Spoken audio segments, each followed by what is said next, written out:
ಎಲ್ಲಿಗೆ ಹೋಗ್ತಾ ಇದ್ದೀರಾ ಇಬ್ರು 3 ಜನ? ಯಾವ ಊರಿಗೆ ಹೋಗ್ತಾ ಇದ್ದೀರಾ? ಊರಿಗೆ ಶಾಪಿಂಗ್, ಸ್ನ್ಯಾಕ್ಸ್ ಶಾಪಿಂಗ್ ಹೊಂಟಿದ್ದಾರೆ ಈಗ ಎಲ್ಲರೂ. ಬಾಯ್ ಹಾಯ್ ಮಾಡ್ರಿ ಅಂದ್ರೆ ಬಾಯ್ ಮಾಡ್ತಾವ್ರಿ ಇವರು. Hi all, welcome back to my channel. ಇವತ್ತು ವ್ಲಾಗ್ ಸ್ಟಾರ್ಟ್ ಮಾಡ್ತಾ ಇದ್ದೀವಿ. ಇಷ್ಟು ದಿನ ವ್ಲಾಗೇ ಮಾಡಿರಲಿಲ್ಲ, ಹಾಗಾಗಿ ಬಾಯ್ ವ್ಲಾಗ್ ಸ್ಟಾರ್ಟ್ ಮಾಡ್ತಾ ಇದ್ದೀವಿ. ಯಾಕಪ್ಪ ಅಂತಂದರೆ ಇಷ್ಟು ದಿನ ಮೊಬೈಲ್ ಸರಿ ಇರಲಿಲ್ಲ, ಹಾಗಾಗಿ ಯಾವುದೇ ವೀಡಿಯೋ ಸಹ ನಾನು ಮಾಡೋಕ್ಕಾಗ್ತಿರ್ಲಿಲ್ಲ. ಹಾಗಾಗಿ ಇನ್ಮೇಲೆ ವೀಡಿಯೋಸ್ ಬರ್ತಾ ಇರುತ್ತೆ, ಇದೇ ಥರ ಸಪೋರ್ಟ್ ಮಾಡ್ತಾಯಿರಿ. ಇನ್ನು ಬೆಳಗ್ಗೆ ಎದ್ದು ಊರಿಗೆ ಹೊರಟಿದ್ದೀವಿ ಬೆಂಗಳೂರಿಗೆ. ಇನ್ನು ನಾನು ಒಂದು 3 ಗಂಟೆ 3:30ಗೆ ಎದ್ದಿದ್ದೆ. ಅಷ್ಟೊತ್ತಿಗೆ ಬೇಗ ಎದ್ದು ರೆಡಿ ಆಗೋಣ ಅಂತ ಹೇಳಿ, ಇನ್ನು ಮಕ್ಕಳು ಹೇಳೋಷ್ಟೊತ್ತಿಗೆ ನಾವು ರೆಡಿಯಾಗಿದ್ವಿ ಎಲ್ಲ ಕೆಲಸ ಮಾಡಿ.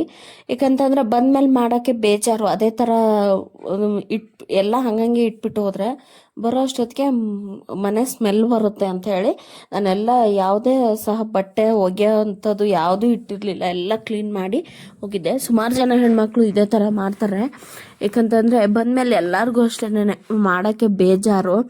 ಅಲ್ಲಿಂದ ಸ್ಟ್ರೈನಾಗಿ ಬಂದಿರ್ತೀವಿ, ಬಂದಿದ್ದ ತಕ್ಷಣವೇ ಅದು ನೋಡಿದ ತಕ್ಷಣ ನಮಗೆ ಕುತ್ಕೊಳ್ಳೋಕ್ಕಾಗಲ್ಲ, ಕೆಲಸ ಮಾಡ್ಬೇಕು ಅನಿಸುತ್ತೆ. ಹಾಗಾಗಿ ಎಲ್ಲ ಮಾಡಿಟ್ಟೆ ನಾನು ಯಾವಾಗೂ ಹೋಗೋದು. ಇನ್ನು ಮನೆ ಬಿಡೋ ಅಷ್ಟೊತ್ತಿಗೆ ಒಂದು 5:15 ಆಗಿತ್ತು. ಇಲ್ಲಿಂದ ಬೇಗ ಹೋದರೆ ಬೇಗ ಹೋಗ್ತೀವಿ ಅಂತ ಒಂದು, ಇಲ್ಲಾಂದರೆ ಒಂದಿನ ಫುಲ್ಲು ಲಾಂಗ್ ಜರ್ನಿನೇ ಆಗೋಗುತ್ತೆ, ಬೇಜಾರು ಅನ್ಸೋಗ್ಬಿಡುತ್ತೆ. ಹಾಗಾಗಿ ಬೇಗನೆ ಬಿಡ್ತೀವಿ. ಇನ್ನು 7:30 ಅಷ್ಟೊತ್ತಿಗೆ ನಾವು ಚಿತ್ರದುರ್ಗದಲ್ಲಿ ಇದ್ವಿ. ಇನ್ನು ಯಾವಾಗೂ ಇದೇ ಹೋಟೆಲ್ಗೆ ಹೋಗೋದು ನಾವು ಟಿಫನ್ಗೆ. ಇನ್ನು ಮಕ್ಕಳಿಗೆ ಸ್ವಲ್ಪ ಟಿಫನ್ ಮಾಡಿಸ್ಕೊಂಡು ಹೋಗ್ಬಿಡೋಣ ಅಂತ ಹೇಳಿ ಸ್ಟಾಪ್ ಮಾಡೋದು. ಏನು ಮಾಡ್ತಾ ಇದೆಯಾ? ಕಾರ್ ಓಡಿಸ್ತಾ ಇದೆಯಾ? ಓಡ್ಸು. ಎಲ್ಲಿಗೆ ಹೊಂಟಿ ಈಗ? ದೂರ ಅಂದ್ರೆ ಯಾರ ಮನೆಗೆ? ಹೌದಾ, ನಾ ಬರಲ್ಲಪ್ಪ, ನೀವು ಒಬ್ಬಕ್ಕೆ ಹೋಗು. ಬಂದ್ವಿ.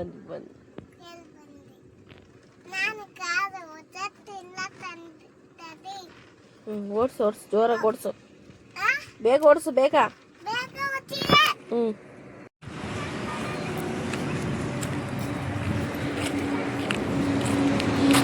ಅಲ್ಲ, ಕಾಫಿ ಕುಡಿಬೇಕು, ನಡೆಯಲ್ಲ, ವಾಪಸ್ ಬರ್ತಾವ್ರು ನಮ್ಮ ಮನೆಯವರು.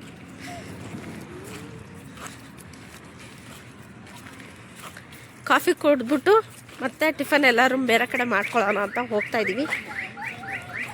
ಯಾಕಂದರೆ ಇವಾಗ ಹೊಟ್ಟೆ ಕಾಫಿ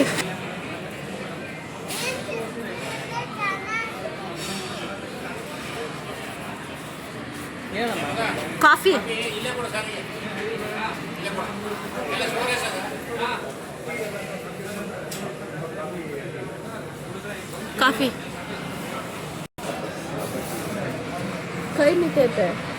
ಏನು ಬೇಕಾ? ಇಡ್ಲಿ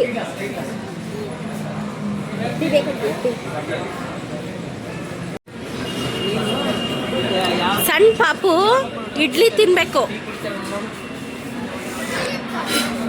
ಯಾರು ಕುಡ್ತಾರ ತೋರ್ಸು, ಹತ್ತಿಸ್ರಿ. ಕೆಂಪಗೈತ್ ನೋಡಿ 2. ಈಕಿನ ಹತ್ತಿಸು, ಈಕಿನ ನೋಡಿ ಎಷ್ಟು ಹಣ್ಣು ಬಿದ್ದಾವ ಇಲ್ಲಿ. ಕಾಲ್ಗೆಲ್ಲ ಅಂಟುಕೊಂಡು ಬಾದಾಯಿ. ನಮ್ಮ ಮನೆಯವ್ರಿಗೆ ಗಾಡಿ ಚಿಂತೆ, ಗಾಡಿಯಲ್ಲಿ ಗಲೀಜ್ ಆಗ್ಬಾರ್ದು ಅಂತ. ಹಣ್ಣು ನೀ ತಿನ್ನಲ್ಲ.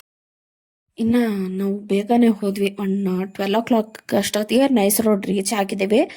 ಇನ್ನು ಬೇಗ ಹೋಗ್ತಾ ಇದ್ವಿ. ನಮ್ಮ ತಂಗಿ ಕಾಲ್ ಮಾಡಿಬಿಟ್ಟು ನಾನು ಕಾಲೇಜಿಂದ ಬರ್ತಾ ಇದ್ದೀನಿ, ನಿಮ್ಮ ಜೊತೆಗೆ ಬರ್ತೀನಿ ಅಂತ ಹೇಳಿದ್ಲು. ಹೆಂಗಿದ್ರು ಅವಳನ್ನ ಪಿಕಪ್ ಮಾಡಿಕೊಂಡು ಹೋಗ್ಬೇಕಂತ ಹೇಳಿ ನಾವು 15 to 20 minutes ಅಲ್ಲೇ ವೆಯ್ಟ್ ಮಾಡಿದ್ವಿ. ಇನ್ನು ಈಗ ಯಾಕಪ್ಪ ಬೆಂಗಳೂರಿಗೆ ಅಂದರೆ ಒಂದು ಫಂಕ್ಷನ್ ಇದೆ, ಸೊ ಆ ಫಂಕ್ಷನ್ಗೆ ಹೋಗ್ಬೇಕಂತ ಹೇಳಿ ಬೆಂಗಳೂರಿಗೆ ಹೋಗಿದ್ದು. ಅಲ್ಲಿ ನಾನು ಆದರೆ ವಿಡಿಯೋ ಮಾಡ್ತೀನಿ, ಇಲ್ಲ ಅಂದರೆ ವಿಡಿಯೋ ಮಾಡೋಕ್ಕಾಗಲ್ಲ, ಯಾಕಂದರೆ ಅವರು ಕಂಫರ್ಟಬಲ್ ಇರಲ್ಲ. ಸೊ ಹಾಗಾಗಿ ಇನ್ನು ಮನೆಗೆ ಹೋಗಿ ಸ್ವಲ್ಪ ಫ್ರೆಶ್ ಅಪ್ ಎಲ್ಲ ಆಗಿ ಊಟ ಎಲ್ಲ ಮಾಡಿಕೊಂಡು ನಾನು ನಮ್ಮಮ್ಮ ಬೊಮ್ಮನಹಳ್ಳಿಗೆ ಹೋಗ್ತಾಯಿದ್ದೀವಿ. ಯಾಕಪ್ಪ ಅಂತ ಅಂದರೆ ಸ್ವಲ್ಪ ಡ್ರೆಸ್ ತೊಗೊಳ್ಳೋಣ ಅಂತ ಹೇಳಿ ಹೋದೆ ನಾನು. ಆ್ಯಕ್ಚುಲಿ ನನಗೆ ಅಲ್ಲಿ ಯಾವ ಡ್ರೆಸ್ಗಳು ನನಗೆ ಇಷ್ಟನೇ ಆಗಲಿಲ್ಲ. ಹಾಗೆ ನಮ್ಮಮ್ಮ ಸ್ವಲ್ಪ ಸ್ಯಾರೀಸ್ ಎಲ್ಲ ನೋಡ್ತೀನಿ ಅಂತ ಹೇಳಿದ್ರು. ಹೆಂಗೂ ಈಗ ವರಮಹಾಲಕ್ಷ್ಮಿ ಹಬ್ಬ ಬರ್ತಾಯಿದೆ, ಆಮೇಲೆ ಅದು ಇದು ಹಬ್ಬಗಳು ಜಾಸ್ತಿ ಇನ್ನು ಶ್ರಾವಣ ಸ್ಟಾರ್ಟ್ ಆದರೆ. ಸೊ ಹಾಗಾಗಿ ನೋಡ್ತೀನಿ ಅಂದರು. ನಮ್ಮಮ್ಮನಿಗೆ ನಿಜವಾಗ್ಲೂ ಎಷ್ಟು ಅಂಗಡಿ ಓಡಾಡಿದ್ದೀವೋ ನಾನು ನಮ್ಮಮ್ಮ, ಒಂದು ಸ್ಯಾರಿನೂ ಇಷ್ಟ ಆಗಲಿಲ್ಲ ಅವ್ರಿಗೆ. ಹಾಗಾಗಿ ನಾನೇನು ಮಾಡಿದೆ, ಸ್ವಲ್ಪ ಅದು ಇದು ಐಟಮ್ಸ್ ಬೇಕಾಗಿತ್ತು, ಬಟ್ಟೆ, ಇನ್ನರ್ ವೇರ್ಸು. ಹಾಗಾಗಿ ಅವನ್ನ ತೊಗೊಂಡು ನಾವು ವಾಪಸ್ಸು ಮತ್ತು ವಾಚ್ ಅಂಗಡಿಗೇನೋ ಹೋದ್ವಿ. ಅಲ್ಲಿ ನಮ್ಮ ಮನೆಯವ್ರಿಗೆ ಗಿಫ್ಟ್ ಕೊಡೋಣ ಅಂತ. ನಮ್ಮ ಮನೆಯವ್ರಿಗೆ ಯಾವುದೇ ಐಡಿಯಾ ಇರಲಿಲ್ಲ.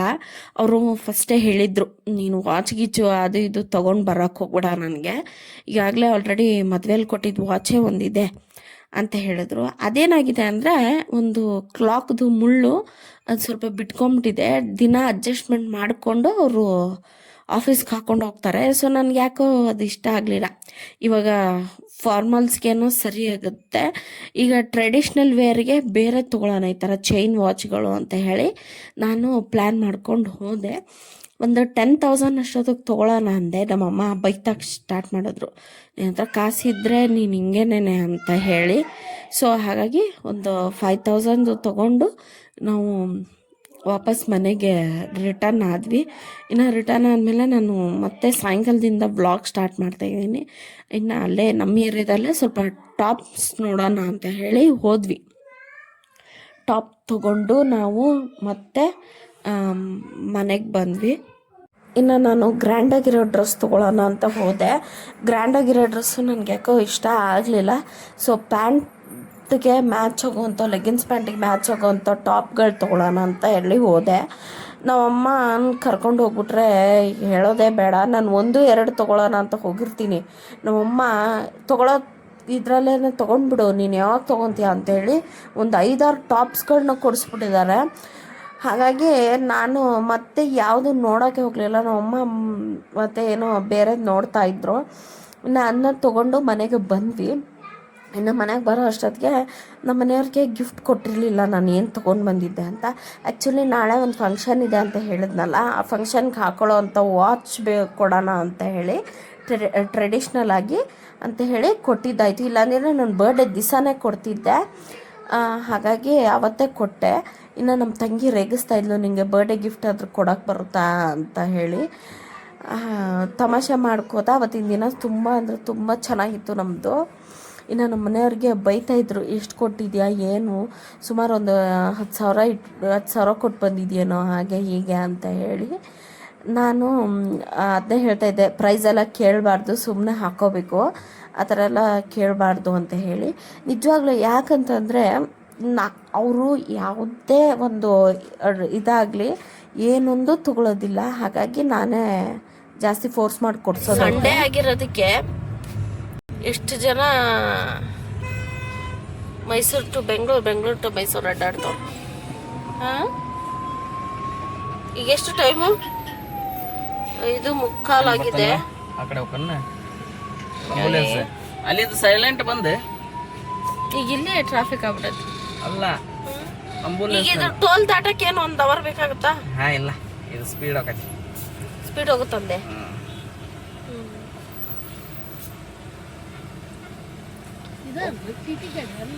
ಅಲ್ಲ ಅಲ್ಲ, ಬೇರೆದು 10 ಲೇನ್ ಅದಾವು, 11 ಲೈನ್. 11 ಲೇನ್ನಾಗ ಅಷ್ಟು ಗಾಡಿ ನಿಂತಾವ. ಓಕೆ, ಈ ವಿಡಿಯೋ ಇಷ್ಟ ಆದಲ್ಲಿ ಲೈಕ್ ಮಾಡಿ, ಶೇರ್ ಮಾಡಿ, ಸಬ್ಸ್ಕ್ರೈಬ್ ಮಾಡ್ಕೊಳ್ಳಿ. ಹಾಗೆ ನಮ್ಮ ಚಾನಲ್ಗೆ ಸಪೋರ್ಟ್ ಮಾಡ್ತೀರಾ ನೋಡ್ತಾ ಇದ್ರೆ ಮತ್ತೆ ಸಬ್ಸ್ಕ್ರೈಬ್ ಮಾಡ್ಕೊಳ್ಳೋದು ಮಾತ್ರ ಮರಿಬೇಡಿ. Thank you for watching.